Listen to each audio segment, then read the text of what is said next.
Feeling burned out? You're not alone. It's a sad fact of our modern world that many of us push ourselves too hard, too often. This constant pressure, the hustle and bustle, can lead to burnout. But let's make one thing clear. It's okay to feel this way. It's okay to admit that you're tired, that you're overwhelmed. In fact, acknowledging this is the first step towards healing. Remember, it's not a sign of weakness to admit you're struggling. So, what exactly is burnout?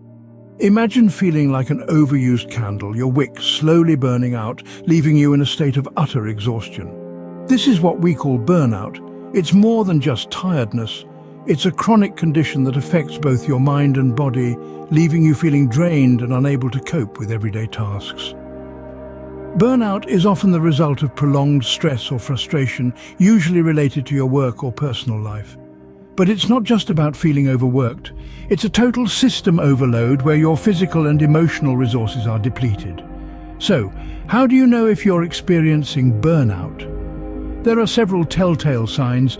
You may feel a lack of energy or enthusiasm for things you once enjoyed. You might find yourself feeling cynical or detached, struggling to concentrate, or feeling a constant sense of dread about the day ahead. Physically, you might experience headaches, sleep disturbances, or changes in appetite. But remember, burnout doesn't just happen overnight. It's a gradual process that creeps up on you. You might not notice the signs until you're deep in its grip. That's why it's so important to understand what burnout is and how it manifests. The good news is, burnout is not a life sentence. There are ways to recover and regain your energy and zest for life. It's a journey, and like all journeys, it begins with that crucial first step. Understanding is the first step towards recovery. Self-care isn't a luxury, it's a necessity. Picture this. You're on a plane and it's experiencing turbulence. The flight attendants explain that if the cabin pressure changes, oxygen masks will drop down. What do they always say? Put your own mask on first before helping others.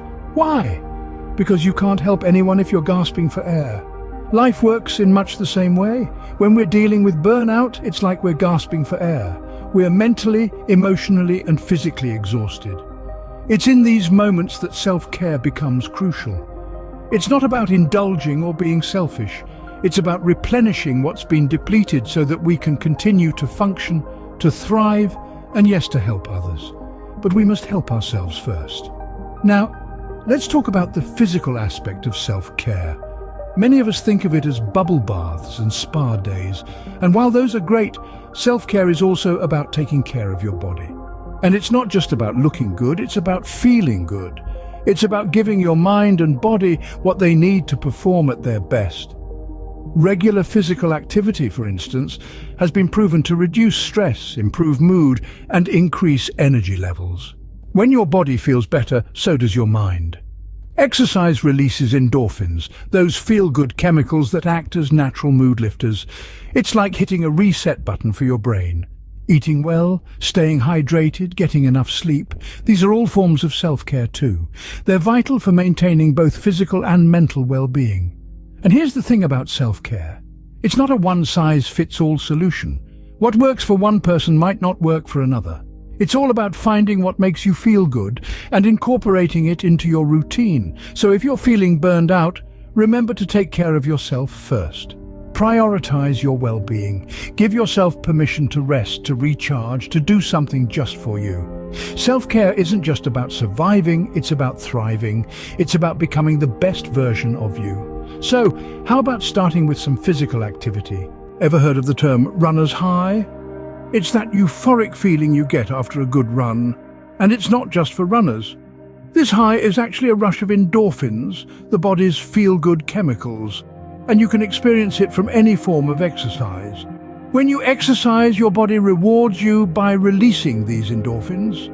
They act like natural painkillers, reducing stress and discomfort and boosting your mood. So if you've been feeling low, tired, or just burned out, exercise could be the pick-me-up you need. You might be thinking, but I'm already so tired. How can I possibly exercise? The beauty of it is, exercise doesn't have to be exhausting. It's not about running a marathon or lifting heavy weights, unless that's what you enjoy. It's about finding activities that you love and that make you feel good. Take yoga, for example. It's a gentle exercise that combines physical movement with deep breathing and meditation. It can help you to relax, focus, and find balance. Or perhaps you prefer something more energetic, like jogging or dancing. These can be great ways to release pent-up energy and stress, and they can be a lot of fun too. The key is to find what works for you. Maybe you love the tranquility of a morning walk or the thrill of a kickboxing class. Perhaps you enjoy the rhythm of swimming laps or the challenge of a new workout routine. Whatever it is, make it a part of your regular routine. Start small, maybe just 10 minutes a day, and gradually increase as you feel ready. Listen to your body and give it what it needs. You might be surprised at how quickly you start to feel better. Remember, exercise is not a chore, but a gift you give to yourself, a way to care for your body and mind. So lace up those sneakers, unroll that yoga mat, crank up your favorite tunes and get moving.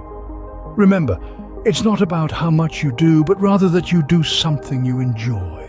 Exercise is fantastic, but it's not the only tool in your self-care toolkit. As we journey through this life, we encounter different challenges, and burnout is one of them. The good news is that there are numerous strategies available to help us cope and regain our energy. Mindful meditation, for instance, is a powerful technique that can help calm your mind and body. It involves focusing your attention and eliminating the stream of jumbled thoughts that may be crowding your mind and causing stress. Just like your body, your mind needs a break too. By taking a few minutes each day to practice mindful meditation, you can restore your inner peace and gain a new perspective on life. Next, let's talk about journaling.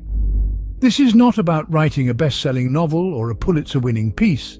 It's about putting your thoughts, feelings, and experiences down on paper. Journaling can be a great way to express what you're feeling and why. It's a safe space where you can vent, explore your thoughts, reflect on your day, and even celebrate your victories, no matter how small they may seem. Journaling has the power to clear your mind and make your feelings more manageable. Now, let's not underestimate the power of human connection. Seeking support from friends and family can be incredibly beneficial. They can provide comfort, encouragement, and a fresh perspective. And remember, asking for help is not a sign of weakness, but rather a testament to your strength. It shows that you understand your limitations and are brave enough to reach out and connect. Lastly, hobbies can also be a fantastic way to relax and recharge. Whether it's painting, playing an instrument, gardening, or simply reading a good book, hobbies can provide a wonderful escape from the pressures of daily life. All these strategies are like different ingredients in a recipe. You might need to experiment a bit to find the right mix that suits your taste. Find what works for you and make it a regular part of your routine. Time for a little positivity boost. We're shifting gears now to something that might feel a bit different, but stay with me.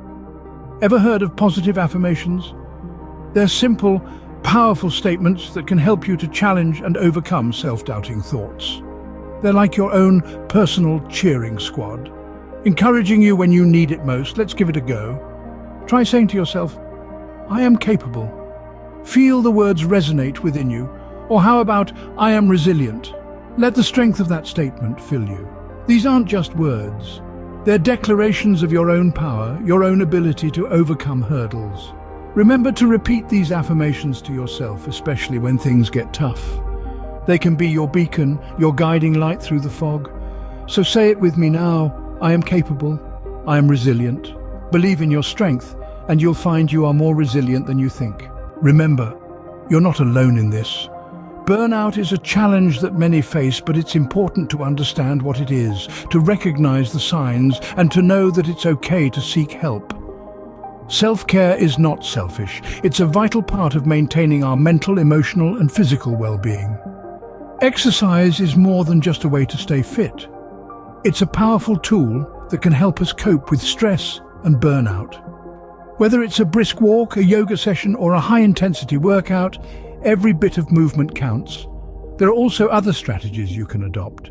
Prioritize your tasks, learn to say no, and don't forget to take breaks. And remember, the power of positive affirmations should not be underestimated. They can help change your mindset and outlook on life. You are strong, you are capable, and you can overcome this. We believe in you.